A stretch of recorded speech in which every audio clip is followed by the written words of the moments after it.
জন্য জনগণের মুক্তির জন্য রাজনীতি হওয়া উচিত, জনগণের সমস্যার সমাধানের জন্য রাজনীতি হওয়া উচিত।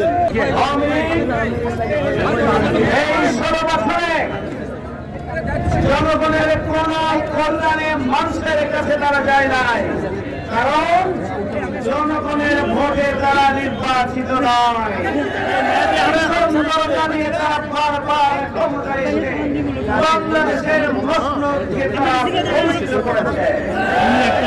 অক্টোবরের মামলা পুনরুজ্জীবিত করে শেখ হাসিনা সহ সকল খুনিদের বিচার বাংলার মাটিতে আদায় করে ছাড়বো আমরা। ইচ্ছা হত্যাকাণ্ডের বিচার দেশের মাটিতে হবে। শাপলা চত্বরের আলেম ওলামাদের উপরে গণহত্যা চালিয়েছিল এই সরকার, তাদের বিচার বাংলাদেশের মাটিতেই হবে।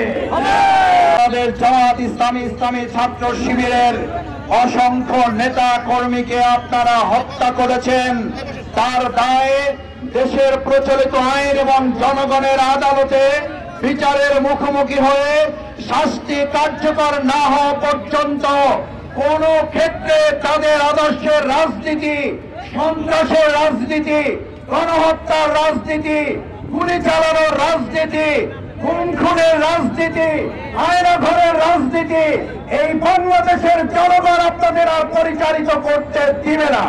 তারা সৎ যোগ্য মেধাবী অফিসারদেরকে হত্যা করে বাংলাদেশকে একটি মেধাহীন রাষ্ট্রে পরিণত করার ষড়যন্ত্রের অংশ হিসাবে 2009 সালের 25 এবং 26 ফেব্রুয়ারি সৎ যোগ্য দক্ষ দেশপ্রেমিক 57 জন সেনা অফিসারকে হত্যা করার মধ্য দিয়ে একটা অন্ধকারের রাষ্ট্রবাদ মেধাহীন রাষ্ট্র তৈরি করতে চেয়েছিল।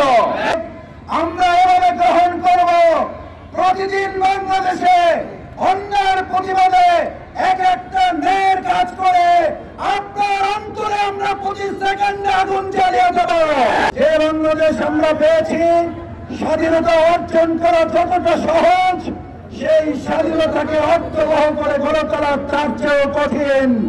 আমি শিক্ষার্থী ছাত্র জনতার উদ্দেশ্যে জানতে চাই, আমরা আমাদের আবু সাইদ, আমাদের বীর মুক্তিরা মুক্তি দিয়ে গুলির মুখে জীবন দিয়ে যে নতুন স্বাধীনতা অর্জন করেছে, এটাকে অর্থবহ করার জন্য আমাদের যদি আবার জীবন বাজি রাখতে হয়, আমরা সবাই কি রাজি আছি?